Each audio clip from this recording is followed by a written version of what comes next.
Good morning, students. Today I am going to discuss chapter number 13, that is the solar system of class 4th from Cordova Science. So let's start. First, universe. What is universe?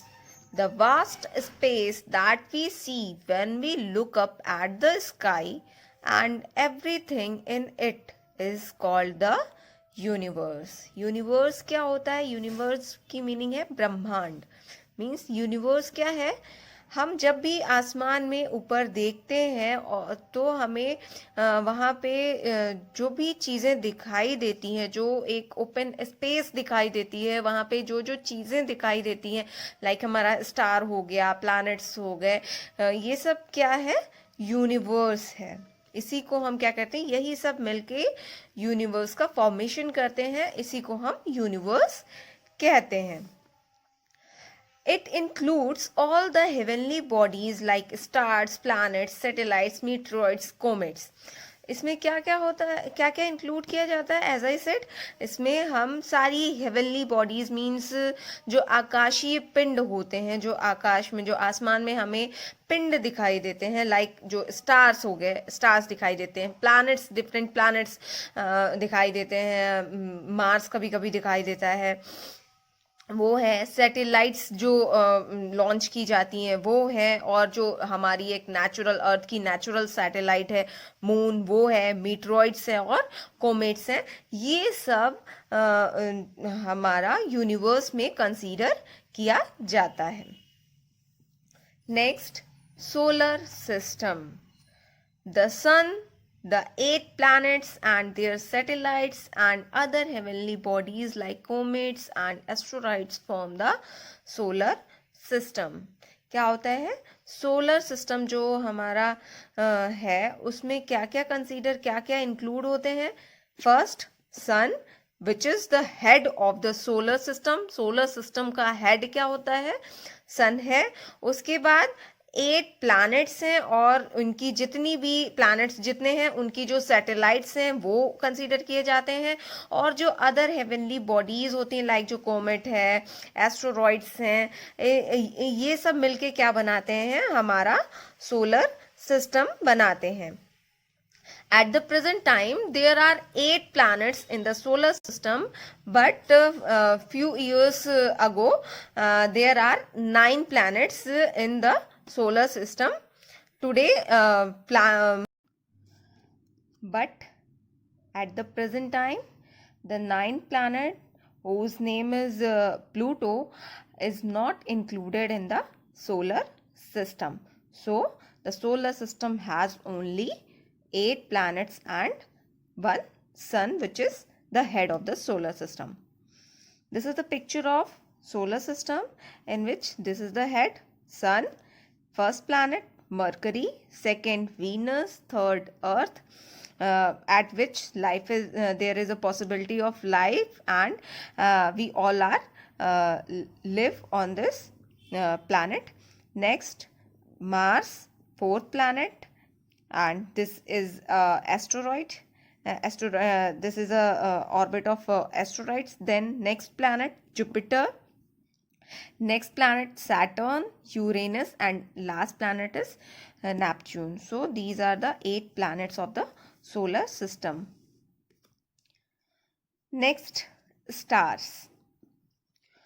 A star is a huge ball of gases. Star क्या है? एक बड़ी सी ball की तरह. Structure क्या है? Ball की तरह है. मीन्स स्फेरिकल शेप है, जो क्या है? गैसेस का एक बड़ा सा गोला है. It gives out its own light and heat. Star में क्या होती है? इसकी खुद की लाइट होती है और खुद की हीट होती है. जैसे मून है, मून हमें ब्राइट दिखाई देता है, मीन्स वो चमकता है, बट उसकी ओन लाइट नहीं होती. मून में अपनी खुद की लाइट नहीं होती है, बट जो स्टार्स होते हैं, स्टार्स की खुद की लाइट होती है और वो उनमें से हीट भी निकलती है. The sun is the nearest star to the earth. Sun क्या है? सन अर्थ के, सन को भी किस में कंसीडर किया जाता है? स्टार में कंसीडर किया जाता है. और अर्थ के पास वाला सबसे अर्थ के सबसे पास जो स्टार प्रेजेंट है वो क्या है? सन. The sun look small because they are far away from us. क्या है? स्टार हमें क्या होते हैं, जो तारे होते हैं हमें बहुत ही छोटे छोटे दिखाई देते हैं as compare to moon. Moon हमें बड़ा दिखाई देता है बट तारे क्या होते हैं, बहुत छोटे छोटे दिखाई देते हैं. बट रियलिटी ऐसी नहीं है. रियलिटी ये है कि स्टार्स बड़े होते हैं और मून छोटा है. बट क्या स्टार जो अर्थ है, अर्थ और मून है, इसके बीच की डिस्टेंस क्या है? डिस्टेंस कम है, इस वजह से मून हमें बड़ा दिखाई देता है. और स्टार क्या है, इस मून के कंपैरिजन में काफ़ी दूर है, इस वजह से ये हमें स्टार बड़े होने के बाद भी मून के कंपैरिजन में छोटे दिखाई देते हैं. We can see stars, planets and other heavenly bodies through telescope. हम अगर स्टार्स को, प्लैनेट्स को, डिफरेंट जो प्लैनेट्स हैं सोलर सिस्टम में उनको अगर देखना चाहते हैं और जो अदर बॉडीज़ हैं, हेवनली बॉडीज़ हैं, उनको अगर देखना चाहते हैं तो हम टेलीस्कोप की हेल्प से इन्हें देख सकते हैं. Next, the sun. The sun is a hot ball of glowing gases at the center of our solar system. क्या है? सन क्या है? Hot ball of glowing gases. Means ऐसी गैसें जो चमकती हैं, जिसकी वजह से सन चमकता है. बहुत ही हॉट है, बहुत ज़्यादा गर्म है. और क्या है? ये क्या है? सोलर सिस्टम के सेंटर में प्रेजेंट है और सोलर सिस्टम का हेड होता है sun. It is the nearest star to the earth. As I said, क्या है? स्टार के सबसे पास अर्थ के सबसे पास जो स्टार प्रेजेंट है वो कौन सा है? सन है.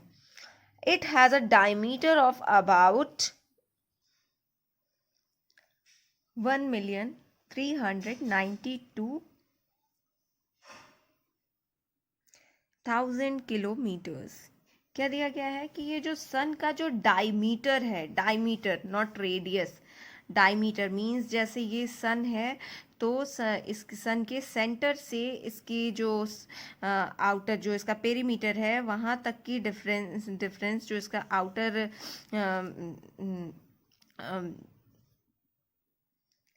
आउटर बाउंड्री है, आउटर सरफेस है, वहाँ तक की डिस्टेंस को क्या कहते हैं? रेडियस कहते हैं. बट जो एक आउटर बाउंड्री से नेक्स्ट आउटर बाउंड्री तक ये जो डिस्टेंस है, इस डिस्टेंस को क्या कहते हैं? डायमीटर कहते हैं. तो सन का जो डायमीटर है वो कितना है? 1,3902,000 किलोमीटर्स. इतनी डिस्टेंस है. मीन्स यहाँ से यहाँ तक की डिस्टेंस कितनी है? 1,3902,000 किलोमीटर्स. इतनी ज़्यादा, इतना डायमीटर है. मीन्स सन का जो डायमीटर है वो इतना है. It is about 1.5 million kilometres away from the earth. और जो अर्थ और सन के बीच की डिफरेंस है, मीन्स जो जैसे ये सन है, ये अर्थ है और ये सन है, तो इसके बीच का जो डिस्टेंस है वो अप्रॉक्स कितना है? 1.5 मिलियन किलोमीटर्स. मीन्स बहुत ज़्यादा डिस्टेंस है. जस्ट इमेजिन कि इतनी डिफरेंस के बाद भी सन की इतनी ज़्यादा हीट अर्थ तक पहुंचती है तो वो कितना ज़्यादा हॉट होगा. The sun is made up of hydrogen and helium. Sun दो गैसेस से मिलकर बना हुआ है, हाइड्रोजन से और हीलियम गैस से मिलकर बना है. Next, in the sun, hydrogen changes into helium and this releases a lot of heat and light energy. क्या होता है? दो गैसेस हैं, हाइड्रोजन और हीलियम. हाइड्रोजन क्या होती है? हीलियम में चेंज होती है. हीलियम में चेंज होती है, उससे क्या होती है? हीट रिलीज होती है और हीट और लाइट एनर्जी जो है वो रिलीज होती है, निकलती है जब हाइड्रोजन हीलियम में कन्वर्ट होता है, चेंज होता है. This energy is called solar energy. और वही एनर्जी जो रिलीज होती है उसको क्या कहा जाता है? सोलर एनर्जी कहा जाता है, जिसको हम लोग कहते हैं कि सन से हमें जो एनर्जी मिलती है उसको सोलर एनर्जी कहते हैं। तो ये कैसे मिलती है? जब हाइड्रोजन हीलियम में कन्वर्ट होता है जो एनर्जी रिलीज होती है वही सोलर एनर्जी कहलाती है। Temperature at the surface of sun is about 5500 degree Celsius. Surface जो जो सन का सरफेस है उस पे जो टेम्परेचर है वो कितना है? 55 डिग्री सेल्सियस। अर्थ पे जब टेम्परेचर 42 43 इतना ही पहुंच जाता है तो कितनी ज़्यादा गर्मी लगती है। जस्ट इमेजिन कि जो सन कितना हॉट होगा, उसका टेम्परेचर कितना ज़्यादा है। And that at its core is about 15 million degree Celsius.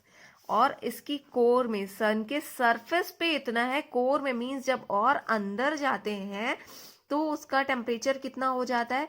15 million degree Celsius. Means वहां पे जाना पॉसिबल ही नहीं है, इतना ज़्यादा टेम्परेचर है, कोई भी एग्जिस्ट कर ही नहीं सकता वहां। जो भी जाएगा वो बर्न हो जाएगा, जल जाएगा।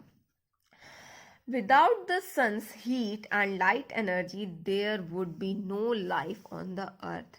सन की हीट के एब्सेंस में, मींस बिना सन की हीट के और जो लाइट मिलती है सन से, अगर ये दोनों नहीं होंगे तो अर्थ पे कोई भी लाइफ पॉसिबल नहीं है।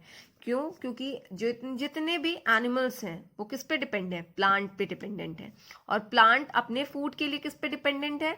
उनको सन की लाइट भी चाहिए अपना जो फोटोसिंथेसिस का पूरा प्रोसेस होता है उसको कंप्लीट करने के लिए। तो अगर सनलाइट नहीं होगी अर्थ पे तो अर्थ पे कोई भी लाइफ पॉसिबल नहीं होगी। Okay class, this is all about your first lecture. Further we will discuss in next lecture. Thank you students.